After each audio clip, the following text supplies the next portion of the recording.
Film की शुरुआत don द्वारा मेरी और सारा को अस्पताल ले जाने से होती है। सारा घबराई हुई है और डॉन से चिल्ला रही है क्योंकि मेरी को सांस लेने में परेशानी हो रही है। अस्पताल पहुंचने पर डॉन सारा को शांत रहने की सख्त हिदायत देता है। अस्पताल के अंदर मेरी की हालत बिगड़ जाती है क्योंकि उसकी सांस रुक जाती है और डॉक्टर उसे बचाने के लिए संघर्ष करते हैं। फिर दृश्य 20 साल पीछे चला जाता है। डॉन का परिवार रात के खाने के लिए इकट्ठा होता है और डॉन अपनी पत्नी आयरीन द्वारा तैयार किए गए भोजन के लिए आभार व्यक्त करता है।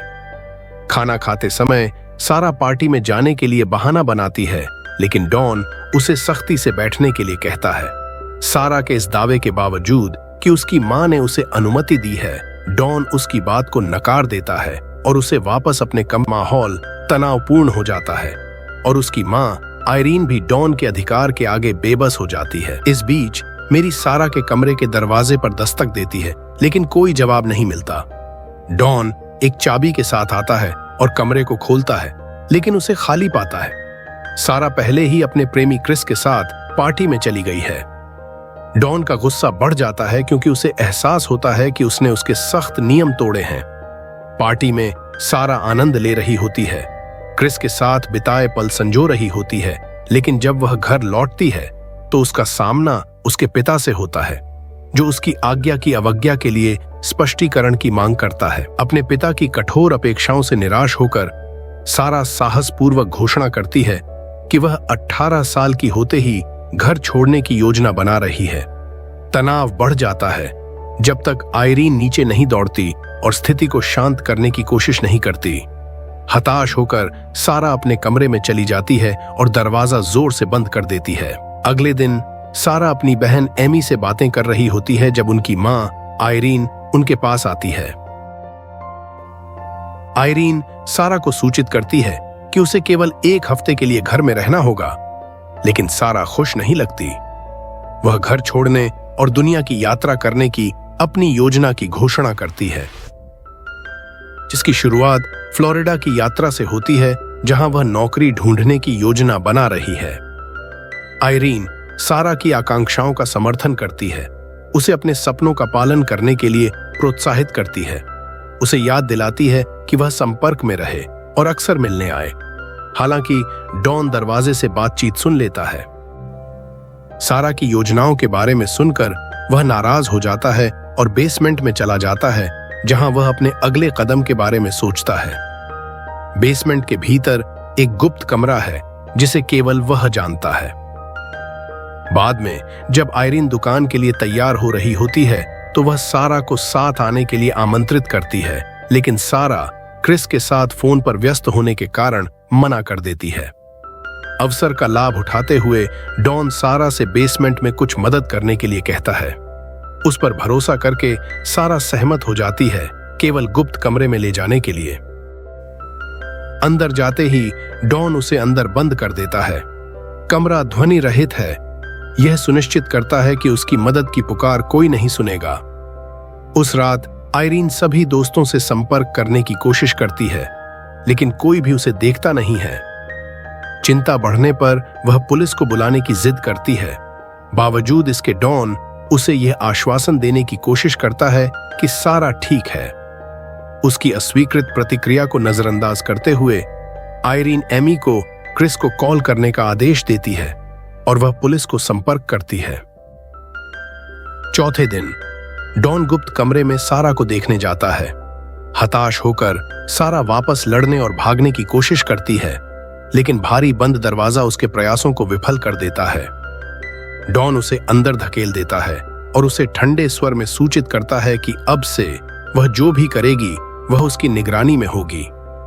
वह चेतावनी देता है कि अगर उसने 3 बार अवज्ञा की तो यह स्वचालित रूप से बिजली और वेंटिलेशन सिस्टम बंद कर देगा। ठंडे इरादे से वह फिर खुद को उस पर थोप देता है। इस बीच आयरीन जासूस को सारी जानकारी देती है जो वह सारा के गायब होने के बारे में दे सकती है। डॉन स्थिति को हल्का करने की कोशिश करते हुए सुझाव देता है कि सारा ने सिर्फ एक वादा तोड़ा और भाग गई। हालांकि आयरीन जासूस से गुहार लगाती है, इस बात पर जोर देती है कि सारा बिना बताए नहीं जा सकती, खासकर अपने 18वें जन्मदिन से पहले। आयरीन की चिंताओं के बावजूद जासूस आश्वस्त नहीं होता। डॉन के धोखेबाज स्पष्टीकरण से प्रभावित हो जाता। क्रिस सारा की खोज के लिए आता है, लेकिन डॉन उसे धोखा देता है, यह कहते हुए कि वह फ्लोरिडा में अपने पहले दर्जे के पुराने दोस्त स्टीव के साथ है। डॉन की कहानी पर विश्वास करके क्रिस चला जाता है, अनजान कि सारा गुप्त कमरे में पीड़ित हो रही है। उनके साथ फ्लोरिडा जाने की योजनाओं के टूटने पर दुखी है। सारा बेसमेंट के छिपे हुए कमरे में 21 दिन तक सहती है। उसके जन्मदिन पर डॉन उसके लिए एक केक और लाल कपड़ों का एक सेट लाता है, उसे एक विकल्प देता है। वह एक घड़ी मांगती है, लेकिन जब वह उसे बाहर नहीं जाने देता है तो वह फिर से खुद को उस पर थोप देता है। हताश, सारा लड़ने की कोशिश करती है, लेकिन डॉन उसे आसानी से काबू कर लेता है, उसे दीवार पर पटक देता है और उसका शोषण जारी रखता है। लगभग 1 साल बाद सारा को अप्रत्याशित रूप से प्रसव पीड़ा होती है और वह एक बेटी मैरी को जन्म देती है। डॉन सारा को अपनी दूसरी पत्नी की तरह मानता है। सारा को उनकी सीमित जगह में उसकी मांगों को पूरा करने का आदेश देता है। 4 साल बीत जाते हैं और मेरी बड़ी हो जाती है, जबकि सारा एक दूसरे बच्चे के साथ गर्भवती हो जाती है। थोड़ी दया पाने की उम्मीद में सारा डॉन से विनती करती है, उसे बताती है कि जल्द ही वे 3 हो जाएंगे और पूछती है कि क्या वह आखिरकार उन्हें बाहर जाने देगा। लेकिन डॉन बेरहमी से उसकी बात को नकार देता है, उन्हें गुप्त कमरे में फंसा छोड़ देता है। सारा की आशा फीकी पड़ जाती है, यह महसूस करते हुए कि वह अभी भी उसके क्रूर नियंत्रण में है। डॉन को सुझाव देती है कि वे एक निजी जासूस को काम पर रखें, लेकिन वह सख्ती से मना कर देता है। उसे याद दिलाता है कि उन्होंने पिछली बार $5,000 बर्बाद किए थे। गुस्से में वह अपना कांटा फेंक देता है और ठंडे स्वर में आयरीन को याद दिलाता है कि उनके पास अभी भी एक बेटी है, और फिर गुस्से में बाहर निकल जाता है। इस बीच डॉन गुप्त कमरे में सारा और मेरी के लिए एक टेलीविजन लाता है। मेरी, जिसने कभी बाहरी दुनिया नहीं देखी, इससे उत्साहित होती है। जब मेरी बीमार हो जाती है और उसे तेज बुखार हो जाता है तो सारा डॉन से डॉक्टर लाने की विनती करती है। वह उसे उपेक्षा से बताता है कि वह इसे खुद संभाले, उसे याद दिलाता है कि वह एक मां है। सौभाग्य से मेरी ठीक हो जाती है। एक रात जब वे बिस्तर पर लेटी होती हैं, सारा मेरी के साथ अपनी और क्रिस की कहानी साझा करती है, भविष्य के लिए आशा की एक किरण को थामे हुए। अप्रत्याशित रूप से क्रिस सारा के पारिवारिक घर का दौरा करता है और उसकी बड़ी बहन एमी से मिलता है। उनकी बातचीत के दौरान क्रिस स्टीव नाम का उल्लेख करता है, जिससे एमी यह स्पष्ट करती है कि उन्होंने सारा को तब से नहीं देखा जब से वह गायब हो गई थी। वह क्रिस को भरोसा दिलाती है कि उसे संदेह है कि सारा की गुमशुदगी में उनके पिता डॉन का हाथ था, जिससे उसकी गहरी अविश्वास का पता चलता है। बंद कमरे में मैरी टेलीविजन पर पार्कों और बाहरी दुनिया की झलकियों से परेशान होती जा रही थी। सारा अपनी बेटी की भावनाओं को शांत करने की पूरी कोशिश करती है, उसका मनोबल ऊंचा रखने की कोशिश करती है। वह मैरी और अपने छोटे बेटे माइकल के साथ खेलती है, लेकिन वह उनकी स्थिति की कठोर वास्तविकता को छुपा कर रखती है और इस उम्मीद को बनाए रखती है कि वह उन्हें एक दिन वहां से निकाल पाएगी। जब इरीन को पता चलता है कि डॉन ने सारा के बारे में क्रिस से झूठ बोला है, तो वह बहुत दुखी हो जाती है। वह डॉन से सामना करती है और उससे पूछती है कि उसने क्रिस को धोखा क्यों दिया, जिससे घर में एक तीखी बहस शुरू हो जाती है। एमी अपनी मां का समर्थन करती है और इरीन की ओर से खड़ी होती है, जिससे तनाव और बढ़ जाता है। इरीन यह तय करती है कि वह अपने हाथ में मामले लेगी और एक निजी जासूस को खुद ही रखेगी। अपने गुस्से में वह घर के चारों ओर चीजें फेंकने लगती है।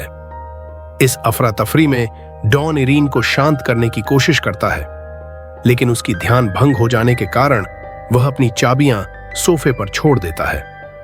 इस मौके का फायदा उठाकर एमी चुपके से चाबियां उठा लेती है और बेसमेंट की ओर बढ़ती है। उसके मन में डॉन के प्रति संदेह और मजबूत हो जाता है। हालांकि डॉन उसे रंगे हाथ पकड़ लेता है, चाबियां उससे छीन लेता है और उसे तुरंत बेसमेंट छोड़ने का आदेश देता है। कुछ समय बाद सारा अपने तीसरे बच्चे को जन्म देती है, एक लड़के को जिसका नाम थॉमस रखा जाता है। उसे एक बेहतर जीवन का मौका देने के लिए वह डॉन को मनाती है कि वह थॉमस को उसकी मां के दरवाजे पर छोड़ दे, यह वादा करते हुए कि वह अधिक आज्ञाकारी रहेगी। इरीन हैरान रह जाती है जब उसे उसके दरवाजे पर एक पत्र और बच्चा मिलता है। जब वह थॉमस को अंदर लाती है, उसके दिल में एक आशा की किरण फिर से जाग उठती है। उसे विश्वास हो जाता है कि सारा अभी भी जीवित हो सकती है। इस बीच डॉन लगातार यह दिखावा करता है कि उसे इस रहस्यमय घटना के बारे में कुछ भी पता नहीं है। सारा बच्चे के साथ एक इमरजेंसी नोट भेजने की कोशिश करती है, लेकिन डॉन उसे पकड़ लेता है। गुस्से में वह उससे सामना करता है, उसे कहता है कि उसने अपना सबक नहीं सीखा। फिर वह निर्दयता से उसे लाल पोशाक पहनने का आदेश देता है और फिर एक बार उसे प्रताड़ित करता है।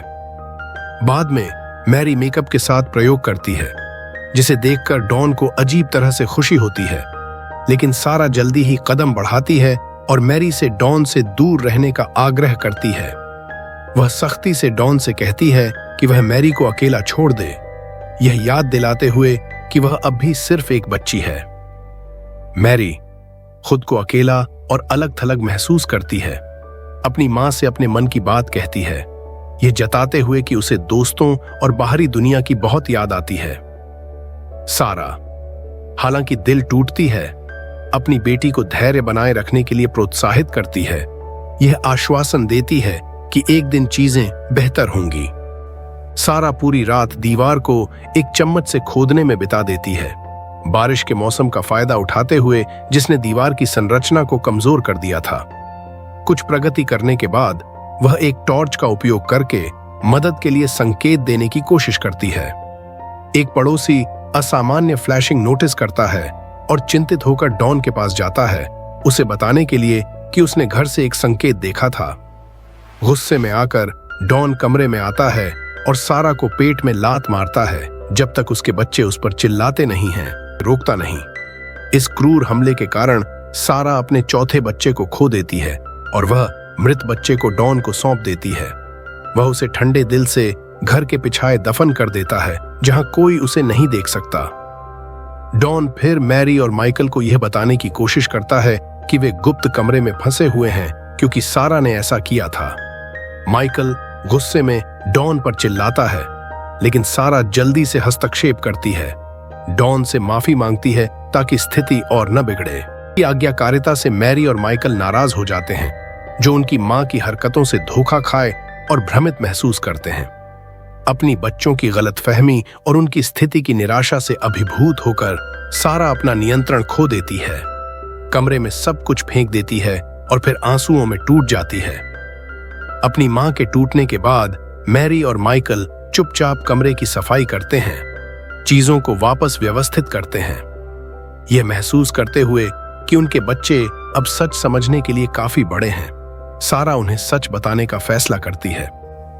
वह खुलासा करती है कि जो कहानियां उसने बताई थीं, वे उसके बारे में थीं, यह बताते हुए कि वह एक समय में ऊपर रहती थी, इससे पहले कि उसे बेसमेंट में कैद कर दिया गया। यह खुलासा मैरी के लिए बहुत ज्यादा होता है, जिससे उसे सच सुनकर अस्थमा का दौरा पड़ जाता है। इस बीच डॉन सारा के दिखने का मजाक उड़ाता है, उसे और अपमानित करता है। इस बार माइकल अब अपनी भावनाओं को रोक नहीं पाता और डॉन पर चिल्लाता है, यहां तक कि उसे धक्का देने की कोशिश करता है। सारा माइकल को पकड़ लेती है, उसे बचाने की कोशिश करती है, लेकिन डॉन गुस्से में कमरे से बाहर निकल जाता है और उन्हें अंधेरे में धकेलकर बिजली काट देता है। डॉन अपनी नौकरी खो देता है और इरीन गुस्से में है क्योंकि उन्हें एहसास होता है कि उनके बैंक में अब कोई पैसा नहीं बचा है, जो उन्हें एक खतरनाक स्थिति में डाल देता है। इसे बदतर बनाने के लिए डॉन को एक फोरक्लोजर नोटिस मिलता है, जो उनकी संपत्ति को खतरे में डालता है। एक हताश और काले कदम में डॉन कार के धुएं को गुप्त कमरे में ले जाने के लिए एक पाइप सेट करता है। सारा और बच्चों को नुकसान पहुंचाने का इरादा रखता है। जैसे ही वह अपनी योजना को अंजाम देने वाला होता है, थॉमस अनजाने में पास आता है और उससे पूछता है कि वह क्या कर रहा है, खतरे से अनजान। थोड़ी बातचीत के बाद थॉमस डॉन को गले लगाता है, अनजाने में उसकी खतरनाक योजना को रोक देता है। कार का धुआं मैरी को गंभीर अस्थमा का दौरा पड़ता है, लेकिन डॉन का परिवार अपने ही घर में एक कार्यक्रम में है और वह उन्हें चेक करने में देरी कर देता है। जब वह अंततः उस रात बाद में गुप्त कमरे में लौटता है तो वह मैरी को गंभीर रूप से बीमार पाता है। सारा हताश होकर उससे मैरी को अस्पताल ले जाने की भीख मांगती है, वादा करती है कि वह सब कुछ के बारे में चुप रहेगी। अनिच्छा से डॉन सहमत हो जाता है, माइकल को कमरे में छोड़कर। अस्पताल में मैरी की हालत गंभीर है और वह संक्षेप में अपनी सांस खो देती है, लेकिन वह समय पर चमत्कारिक रूप से ठीक हो जाती है। जब डॉन अस्पताल में संपर्क जानकारी भर रहा होता है तो सारा जानबूझकर कागजात पर पानी गिरा देती है।